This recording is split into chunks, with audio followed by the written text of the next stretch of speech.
Welcome back to the Mike Live and 5 channel. The dust has settled. Ivan Toney has completed his move to Saudi Arabia for a fee in the region of £40 million. It's been about 3 days since the end of deadline day. I'm recording this on Monday. It's been a weird time. Obviously, during that time, Brentford have won 3-1 against Southampton. Going into the international break, that puts us on 6 points from a possible 9. 2 vitally important wins against Crystal Palace and Southampton at home. But the Ivan Toney saga is behind us, and the point of this video is taking a trip down memory lane. I'm going to timeline Toney's career at Brentford right from when we signed him all the way up into the present day, and including all the drama in between. It's going to be fun. We're going to be looking back to some big goals, some big moments, some big interviews. 72 goals, 141 appearances for Brentford. Is Ivan Toney the best ever Brentford player? I think so. A lot of you think so. But let's just take a trip down memory lane and look back at some of the best moments. So we'll start at the end of the 2021 season. Brentford just went into the playoff final against Fulham after a successful playoff campaign, beating Swansea over 2 legs. And that's where the Ivan Toney story starts for me. I don't like reminiscing about the Fulham game. I really don't. But at that point, at the end of the 2021 season, it was tough. It was really tough. We knew the likes of Said Benrahma and Ollie Watkins could be off after massive seasons in the Championship. Part of that famed BMW that we all loved. But Ollie Watkins, off the back of scoring 25 plus goals in the Championship, Said Benrahma dazzling as he always did in a Brentford shirt, it was likely those two were going to leave, and that's exactly what happened. Ollie Watkins secures a move to Aston Villa, Said Benrahma goes to West Ham, and going into that season, it was difficult because we knew that we were losing our 2 best players, but at the same time, we knew that Brentford's recruitment team were renowned for picking out gems. It was the same people that picked out Christian Nørgaard, Vitaly Janelt, Matti Jensen, Ethan Pinnock. So we thought, well, we're going to get a big cash injection from the sales of Ollie Watkins and Said Benrahma. How are we going to spend it? And that's where Ivan Toney comes into the equation. Ivan Toney started out at Northampton Town before making a big move up to Newcastle. And during his time at Newcastle, he went on several loans at the likes of Wigan, Barnsley, Shrewsbury Town, Scunthorpe United. The most successful period of his loan actually came at Scunthorpe when he scored 8 goals in 16 games, but that still wasn't good enough to really nail down a starting position in the Newcastle side. At that point, he decides, well, if I'm not going to get any game time at Premier League club Newcastle, I'm going to go elsewhere. And that's where Ivan Toney's career really starts to kick off. He signed for Peterborough United in 2018, and during a 2-year spell at the club, in 76 appearances, ends up scoring 40 goals. So right off the bat, it's an unreal strike rate. And if you haven't already, go back and look at some of Ivan Toney's goals from that spell during Peterborough. He has got a goal of the month or goal of the year or goal of the season contender almost 4 or 5 times. So the signs were definitely there, okay? We didn't know much about him, but he was top scorer at Peterborough in his last season in League One.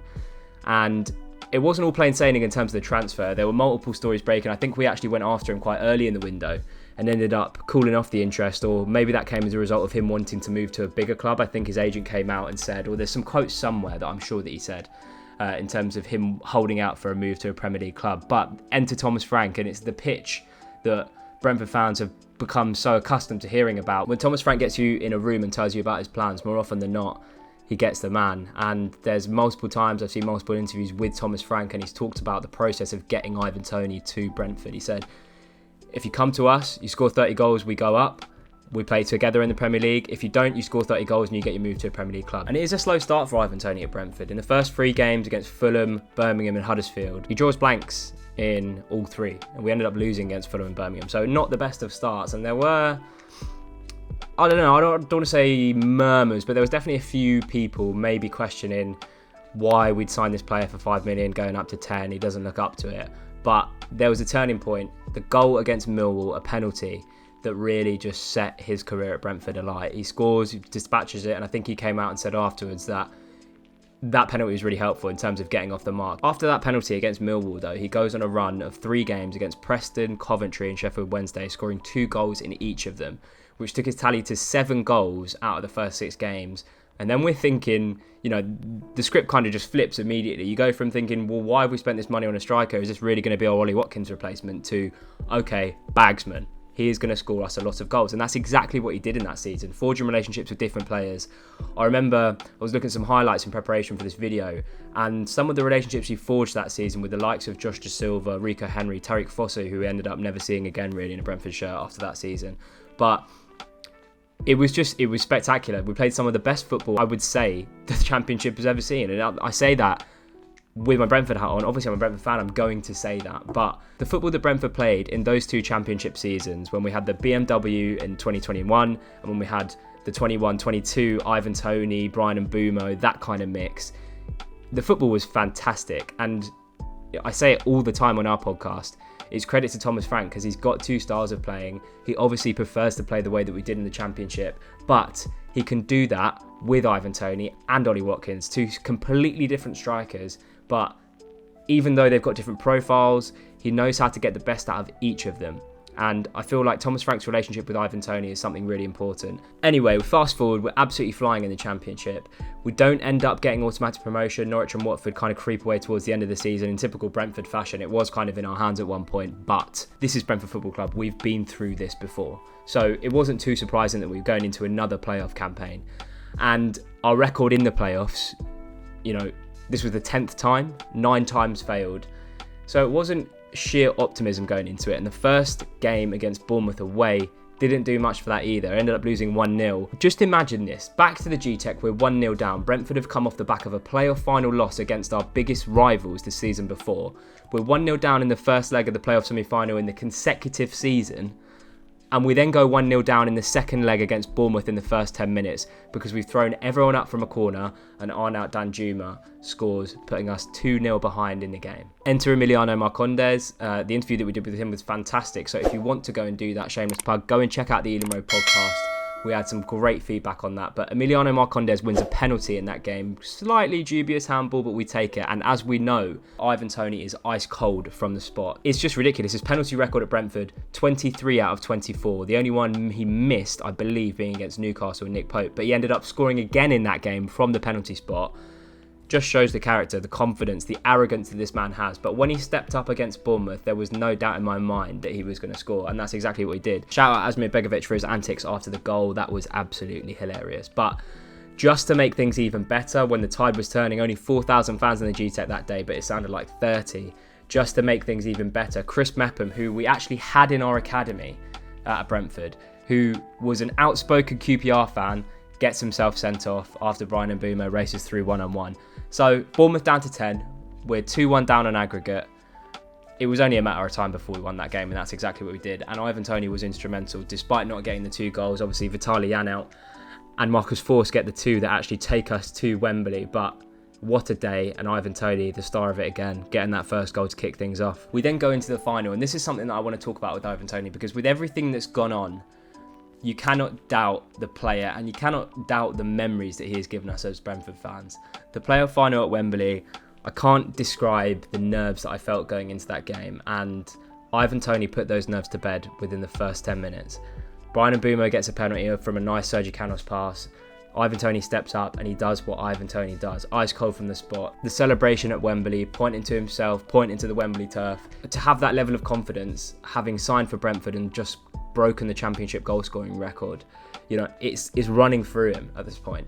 And he goes into that game full of confidence. When he steps up to the spot, he cannot miss. He won't miss, despite Woodman's unbelievable record for saving penalties that season. 2-0, we know the story of Wembley. It was our day. Ivan Toney's been promoted, and Thomas Frank's sell to get Ivan Toney to come to the club has come true. He said, you come to us, you score a lot of goals and we go up together. He did exactly that. Breaks the Championship goal scoring record. Brentford get promoted.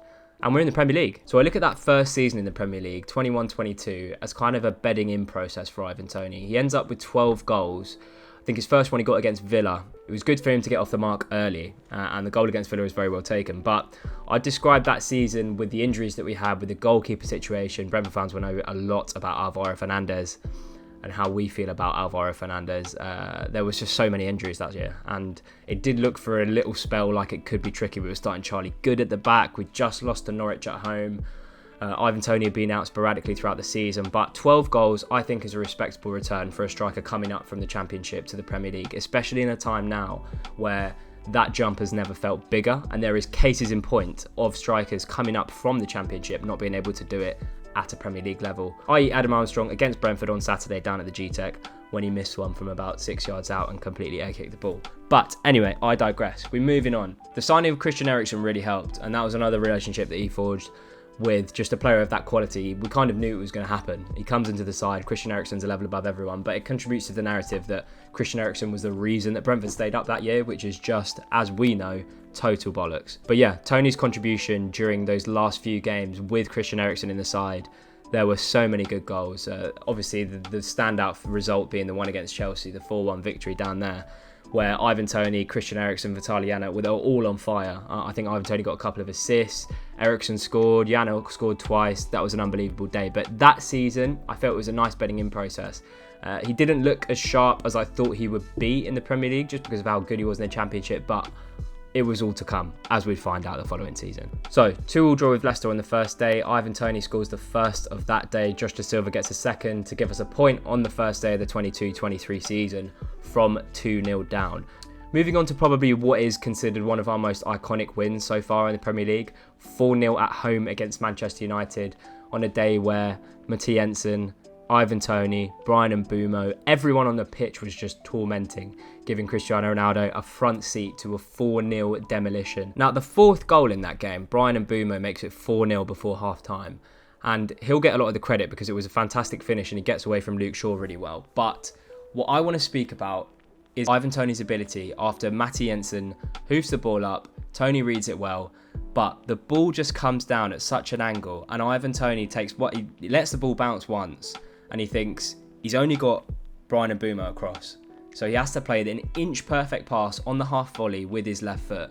And it's the kind of technical prowess that we saw a lot in the Championship, but we hadn't seen it that much in the season prior when he scored 12 goals. But his playmaking ability is something that I think stands him out as a top striker in terms of the Premier League and in the world. But that's what you get with him. You get the goal scorer, but you also get the passing. And that pass for the assist for that fourth goal against United was world class. To do that on the half volley with your weak foot, and it was inch perfect. Bryan Mbeumo didn't have to break stride at all, and he puts Brentford 4-0 up. But that was just a little glimpse. Ivan Toney had been doing that in the Championship for so long the year before, and we hadn't seen it in the Premier League yet, and we got it that season. You can't really do a video on Ivan Toney without talking about the hat-trick against Leeds, because I'd probably say that was his most complete performance in a Brentford shirt. Toney opens the scoring with a penalty. He then gets his second with a free kick that wasn't trademark Toney in any way, shape or form. I don't think I'd ever seen him take a free kick for Brentford before then. So when he was standing over it, I was sort of like, I'm not sure what's going on here. We've got Bernardo Cueva, one of the best set-piece coaches in the world, and we're letting our target man almost take a free kick from outside the box. I didn't think that he had that kind of finish in his locker, but he wraps it into the top corner, and I don't think I've seen a more inch-perfect free kick in terms of it being right in that upper 90. The only place he could have hit it on Mellier's side, and it would have gone in, and he does it. His third goal, even better. Ball gets played forward, Keane Lewis-Potter's running onto it, Meslier comes out, makes a slide tackle, it rolls to Ivan Toney, nutmegs the keeper, goes past the defender, and chips it into the goal with Meslier still running back. Made it a little bit more nice just because it was Leeds, but nonetheless a fantastic hat-trick. He then follows that up with 2 goals against Brighton, not in the next game, but a couple of games later. One of them a back heel, which is definitely one of Ivan Toney's showpiece goals. It just shows that he's got everything to his games in terms of finishing. He's got the penalties, he's got the flicks, he's got the headers, he's got the free kicks even now that we saw against Leeds, and he's got the playmaking ability. And we're going to come on to the interviews, so this video is obviously an ode to Ivan Toney. I've never said at any point that I don't rate the player because he is unbelievable. And I've said on my podcast, on many other podcasts, he can cut it at any club in the world, and kind of makes it a shame that he's gone where he's gone. But I mentioned at the top, Ivan Toney, you can doubt what you want, but what you cannot doubt is the memories, and he gave us probably the best memory that I have supporting Brentford in the Premier League, definitely. A close second to Swansea playoff final overall, but Brentford go to Man City just before the international break. Ivan Toney that week had been snubbed by Gareth Southgate. He'd been called up to an England squad before, but eventually didn't make the final team that went to the World Cup. So we're going to Man City, it's a 12:30 kickoff. Everything is against us, right? These are the champions. They ended up winning the treble that year, just to put that into perspective. And it was Brentford. It was Brentford going to Man City, to the Etihad. We had no chance. No one gave us any chance. But that performance was probably the best performance I think I've seen from Brentford's side, especially due to the calibre of the opposition. And Ivan Toney was at the heart of that. We don't win that game without Ivan Toney, not least because of his goals, but just because of his general play that day. He was unplayable. Guardiola said it in his post-match. When he's just in that kind of form and he's just winning duels and he's bullying centre-backs, you cannot stop him. You genuinely cannot stop him. He gets the first from a free kick. City equalised through a Foden thunderbolt, but Brentford were never really out of that game, and that's what I find the most impressive about that performance. Going to City, going 1-up, we saw Ipswich do it the other week. It would have been very easy for Brentford to roll over once we'd conceded the equaliser and just consign ourselves to a 2 or 3 or 4-1 defeat. But we didn't roll over in that game. Ivan Toney had a couple of chances before he actually gets the last-minute winner, but just on the last-minute winner, wow, what a moment. City corner in the 96th minute, I want to say. Ball breaks to Johan Wisser. He runs down the left, plays it across to Josh Da Silva on the right. Da Silva, as we know, he's got great 1v1 ability, breezes past Manuel Akanji, rolls it across the 6-yard box. Ivan Toney's already made the movement and he's got a tap in at the back stick. And oh my God, the scenes in the away end that day were unbelievable. Ivan Toney does the iconic celebration, fingers to his ears. He doesn't care about the England snub in midweek. He's just beaten Man City at the Etihad and given Brentford a historic win. It was the last time that Man City have lost at the Etihad, and that's all down to Ivan Toney. But that joy was short-lived. A couple of days after the City game, the news breaks that Ivan Toney has been charged by the FA. The FA charged Ivan Toney with 232 alleged breaches of their betting rules from 2017 all the way up to 2021, meaning Toney had done some betting, a lot of betting, whilst he was at his different clubs, whether that be Wigan or Shrewsbury or Barnsley, but all at the time when he was out on loan from Newcastle, that's when he'd been doing his betting. And I think what we should also mention, there were many times where people questioned his kind of character a little bit, because footballers are told, we've spoken to people before, we've spoken to Jonathan Douglas on our podcast before, every single season, someone from the FA comes in and he says, you cannot bet on football. So there's an element of the addiction coming into it as well. There's an element of him knowing that he was doing something wrong. There's an element of him lying in some of the interviews that he had with the FA. But I think what's clear is that Ivan Toney definitely knew that he'd done something wrong, and he definitely tried to cover it up before thinking, if I dispute this, it could end up going even further and I might spend even longer away from the football pitch. So I think Ivan Toney came to his senses a little bit and realised, you know what, he's put his hands up and he said, full cooperation. Ends up playing for the rest of the season, and that was his best season to date. Brentford almost get Europe, end up finishing 9th, 2 points outside of the European places. But Ivan Toney plays his last game at home against Forest, ends up scoring a goal before he is banned from football for 8 months. He finished the 2022-23 season with 20 goals from 33 appearances, only finishing behind Harry Kane and Erling Haaland in the Premier League Golden Boot race. And just before we move on to the next season when we finally see him again, 20 goals in 33 appearances playing for Brentford. And there were some people saying, oh, we're not sure if he's right for Arsenal, we don't know if he's the right fit for Man United. Just imagine if they'd have got a hold of him with the quality of players that they have, with the service that he would get. He scored so many goals when he had a partnership with Christian Eriksen, so many goals. Imagine there's 3 Christian Eriksens on a football pitch, which there is at the likes of Arsenal and United and Liverpool and Tottenham and wherever he wanted to go. But the 8-month ban kicked in, means we wouldn't see Ivan Toney again until January 2024. And that's where we're going to fast forward to, because the timeout, we don't really have much to talk about there, but there were a couple of things that happened during his timeout that I think had an impact on what was to come. So the first one happened when he was in Dubai. I don't know what was going on, but he was in Dubai. He was basically talking to someone was filming it, and he said Brentford on camera. That drew a lot of media attention because it went viral on social media platforms. Again, it was another one of those things, and I've spoken about it on my pod before, is that he definitely put Brentford fans in an awkward position, because we obviously loved him at the time, and to then go and do something like that, it's just a bit disrespectful. I didn't care too much about that because it was kind of just a tongue-in-cheek comment.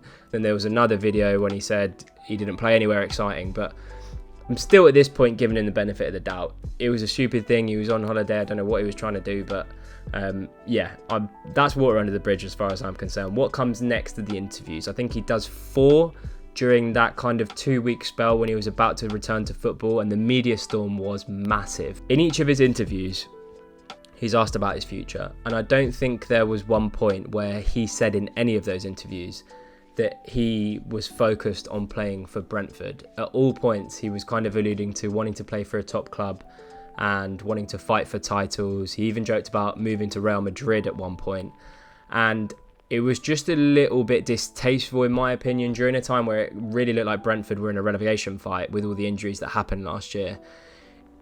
It wasn't the wisest thing to do for me. And I wonder if that was his agent telling him to get out and go and do these interviews to put himself in the shop window. But kind of a weird strategy considering he hadn't played football for 8 months. So trying to force that January move, I mean, it's easy to say with hindsight, but I think it was the wrong decision because he hadn't played for 8 months. What team is going to gamble on a player that hasn't played for 8 months and meet the asking price that we would have demanded for him back then, rightly so, because he still had a year and a half left on his contract. So I think what we got for him in the end, 40 million, could at least expect, if he was sold in January, for that to be 60 in the region of 60 or 70 million. But I think that griped a lot of Brentford fans. It certainly griped me. I made no secrets about the way I felt about his interviews.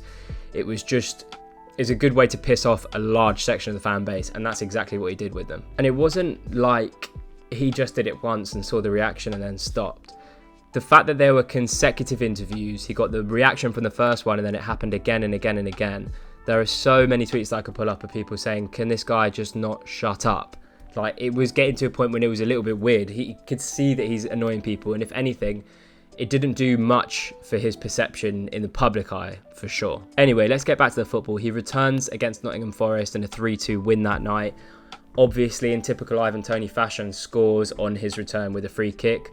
Foamgate was quite funny, made it even sweeter because it was against Nottingham Forest, but Toney was back. It looked like he was going to have a really good impact on the team. He scored 4 in his first 5 games after he returned, and then there was a big dry spell. But I would argue that his performances in those 5 games, even whilst he was scoring goals, were nowhere near the level that we saw the previous season. I think the only game from his return where we saw the real Ivan Toney was that one against Man United. If we didn't win that game, I think it would have been an absolute travesty. We battered them for 90 minutes. Mason Mount ends up going up the other end very, very late. And it looks like United have got away with one of the biggest smash and grabs I think I've ever seen.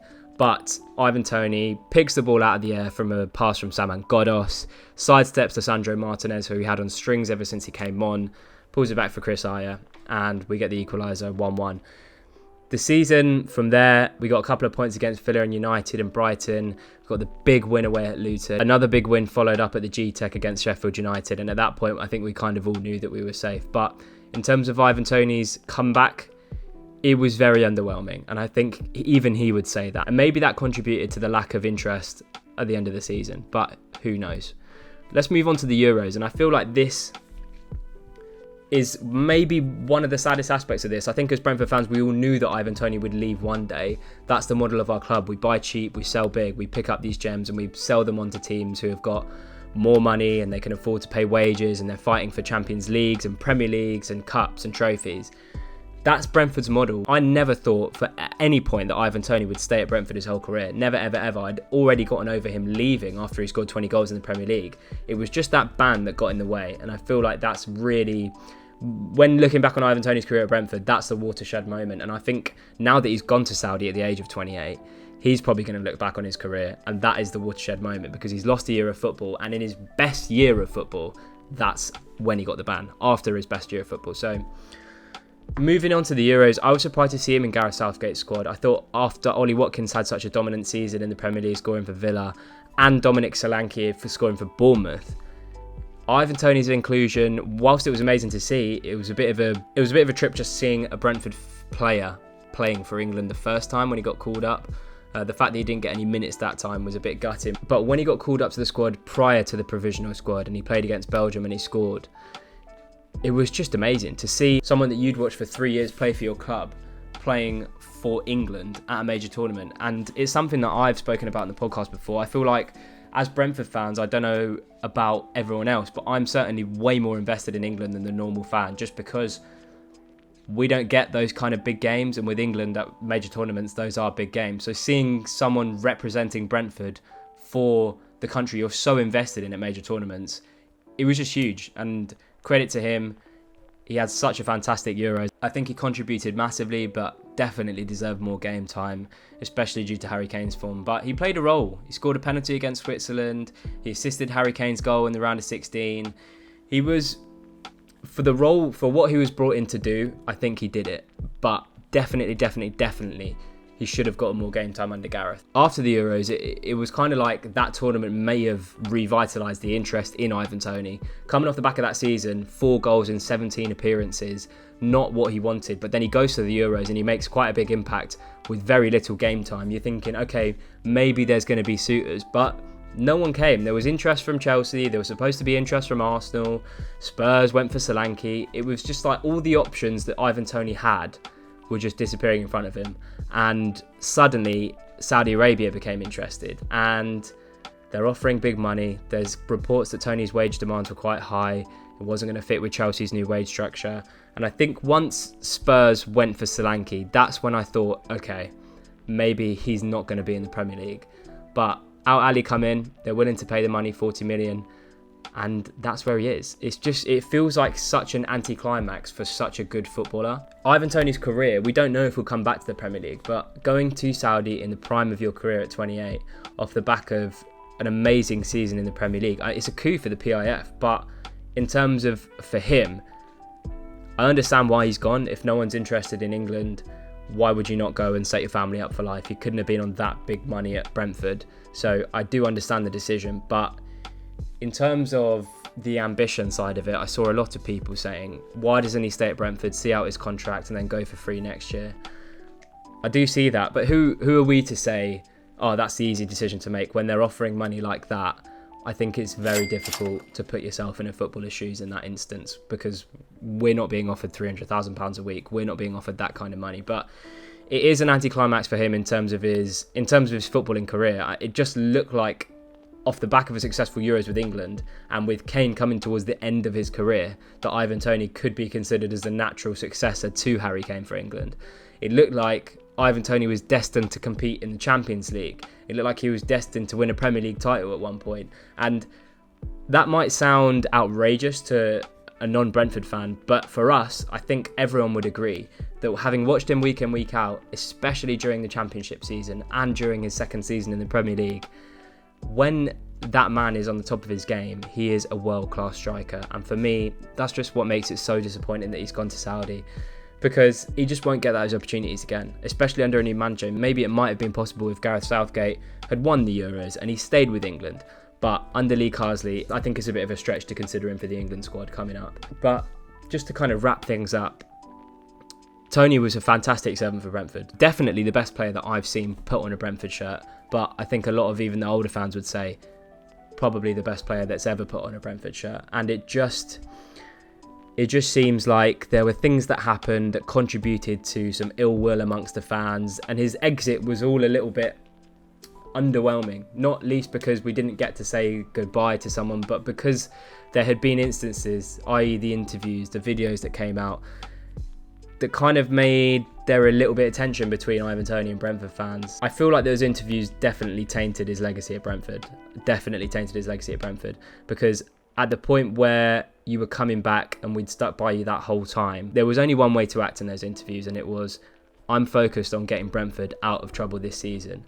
Whatever happens in the future will happen, but right now that's my focus. And I have no problem with Ivan Toney being ambitious, because he has every right to be. He scored that many goals. His technical ability is outrageous. It's unmatched by anyone in the Premier League, I would say. But just at that moment, he just needed to, I think, have maybe better people around him to be saying, I don't think this is a good look and it's not going to do anything to maybe help that transfer in the summer. But yeah, it's been a hell of a journey with Ivan Toney, and we'll always have the playoff final. We'll always have City away. We'll always have 20 goals in the Prem, back heels, free kicks, penalties. We'll have all of that. It's just all a little bit underwhelming for me. I don't feel like this is the send-off he deserves. I don't feel like he's fulfilling his potential, and I hope we do see him again in the Premier League one day. I really do. But going to Saudi at 28, fair enough, go get that bag. But for me, I feel like we're going to look back on it in a few years, and we're going to be talking about a player that we thought would be at the top, but he never quite got there. And unfortunately for him, I think it all comes down to the ban. But that was a kind of full-on deep dive into Ivan Toney's career at Brentford. I wish him well in Saudi Arabia. I feel like a lot of fans hope that he comes back to the Premier League at some point. I think it's a story of a footballer that will never fulfil his potential, unfortunately. And I hope to God that I'm proved wrong, because just the level of player that Ivan Toney is, he deserves to be winning trophies. He deserves to be playing for England. And that was Ivan Toney. That was the history of Ivan Toney at Brentford. Remember to subscribe. There's going to be more videos of this style, but different videos as well. Some kind of just talking into the camera, immediate news, reaction stuff. It's only the second video that I've put on this channel, but I promise there's more to come, and it's all Brentford related content. So at MikeLiven5 on YouTube, at MikeLiven5 on TikTok. Remember to hit the subscribe button below, like, drop a comment. What was your favourite Ivan Toney goal? Was he Brentford's best ever player? Is he a Brentford legend? Let me know in the comments. I hope you enjoyed that video. And yeah, we'll see you in the next one.